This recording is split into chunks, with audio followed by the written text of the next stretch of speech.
Tout ce qui s'est passé à Washington le vendredi a été précédé d'une série d'autres événements, de déclarations fracassantes, d'allusions diplomatiques et de réunions secrètes.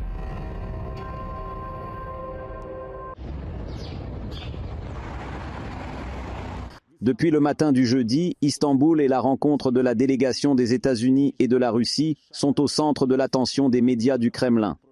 Officiellement, les négociations sur la reprise du fonctionnement normal des missions diplomatiques à Moscou et à Washington, convenues la semaine dernière à Riyad, sont en cours. Cette fois, le lieu de la rencontre est la résidence du consul américain à Istanbul, mais la presse n'a pas été invitée à l'intérieur, même pour un tournage protocolaire. La réunion proprement dite a duré 6h30, soit plus longtemps qu'à Riyad. On ne sait pas très bien qui a entamé les négociations des deux côtés. Je soupçonne qu'il s'agit du directeur de la CIA et du chef du service de renseignement extérieur de la Russie.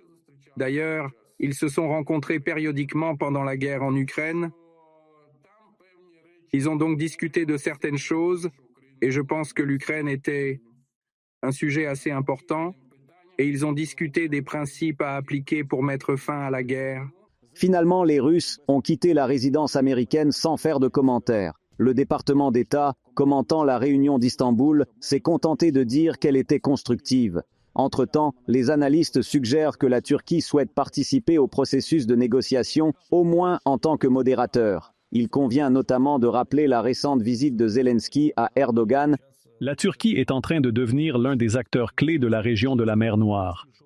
La déclaration d'Erdogan et son discours vidéo aux participants de la plateforme de Crimée, ainsi que sa déclaration selon laquelle l'Europe devrait désormais coopérer plus activement avec la Turquie en cas de départ des États-Unis, montrent que le rôle de la Turquie est en train de s'accroître. Bien sûr, en Europe, elle reste probablement l'armée la plus puissante. Poutine a également besoin des faveurs de ce pays et a quelque chose à offrir à Erdogan, comme des projets énergétiques. Ce n'est pas une coïncidence si, parallèlement aux pourparlers d'Istanbul, la présidente du Conseil de la Fédération de Russie, Valentina Matvienko, est arrivée à Ankara. Le faucon de Poutine aux racines ukrainiennes a transmis à Erdogan un message verbal du Kremlin, là encore sans aucun détail. Mais Poutine lui-même semble avoir décidé de jouer un nouveau jeu cette semaine. Dans le cadre du projet national, il sera nécessaire d'établir toute la ligne du cycle complet de l'industrie des métaux rares et des terres rares. Alors, il n'était pas encore connu que Zelensky et Trump ne signeraient rien. Tout à coup, Poutine évoque ses propres ressources. De plus, il consacre toute une réunion et dit que l'accord entre l'Ukraine et les États-Unis n'a rien à voir avec cela. Comme si ce n'était pas le cas. Cela ressemble à une tentative de prendre l'initiative, mais je pense qu'il s'agit avant tout d'une tentative de la part des Russes de creuser un fossé entre l'Ukraine et les États-Unis, l'Europe et les États-Unis, en lui offrant des contrats plus lucratifs. Pour l'instant, il est inconnu comment Trump se comportera en pratique face à l'accord non signé avec Kiev. Le prix de la proposition de Poutine n'est ni plus ni moins que l'ensemble du territoire des régions de Luhansk, Donetsk, Kherson et Zaporijia. En d'autres termes, ce qu'ils n'ont pas réussi à conquérir au combat est inscrit dans le plan de négociation. Ils maximisent leurs exigences. Ils maximisent leurs exigences pour pouvoir ensuite accepter quelque chose de moins, vous savez, peut-être le long de la ligne de front, etc. En outre, la position très dure du Kremlin à l'égard des soldats de la paix européens. Il est impossible d'accepter un accord qui ne vise qu'un seul objectif, réapprovisionner l'Ukraine en armes. Nous reviendrons plus tard sur les soldats de la paix et les garanties de sécurité. Il y a beaucoup de choses intéressantes à dire à leur sujet. En attendant, de la diplomatie du Kremlin à la diplomatie d'outre-mer. Cette semaine, le dirigeant français s'est rendu à Washington pour tendre la main à Trump. La paix en Ukraine et en Europe nécessite des garanties de sécurité fiables et des efforts conjoints. Et dans un premier temps, la glace entre l'UE et les États-Unis a semblé fondre. Jusqu'ici, Trump manipule à nouveau les chiffres pour suggérer que les États-Unis dépensent plus pour soutenir l'Ukraine que l'UE. Emmanuel réfute gentiment l'affirmation de Donald. L'Europe prête son argent à l'Ukraine, ils récupèrent leur argent. Non, pour être honnête, nous payons. Nous couvrons 60% de l'ensemble du volume d'aide. Cela se passe de la même manière qu'aux États-Unis par le biais de crédits garantis et subventions. Nous avons prêté attention à ce geste de Trump, qui démontre de manière assez éloquente son attitude face aux propos du représentant européen. Étant donné qu'après la visite de Macron, Trump a de nouveau mentionné les 25% de droits de douane sur les produits des pays de l'UE, il est peu probable que l'on puisse qualifier les négociations de réussies.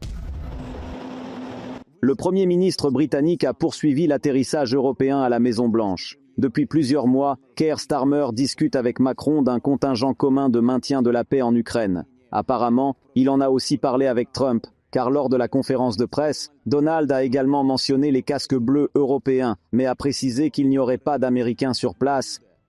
Vous aurez la sécurité, vous aurez des troupes, et je sais que la France veut aussi être là. Le président de la France a dit qu'il voulait envoyer ses soldats.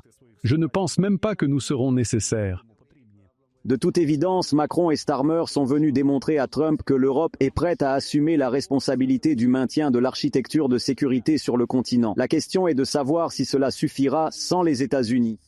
Regardez ce qui est important dans ces visites. Premièrement, il a été clairement démontré aux États-Unis qu'il existe une unité de l'Europe, pas même de l'Union européenne, mais de l'Europe, car la Grande-Bretagne n'est pas membre de l'UE. C'est une chose. Deuxièmement, on a dit à Trump que le scénario selon lequel l'Europe prendrait en charge les principales garanties de sécurité pour l'Ukraine est possible, et qu'il est même tout à fait possible, qu'il a un haut degré de réalisation. Notre appartenance à l'OTAN en tant que garantie de sécurité n'est pas mentionnée auparavant, mais même la présence de soldats de la paix européens issus des États membres constitue une ligne rouge pour Poutine. Qu'en est-il des membres non européens de l'Alliance ?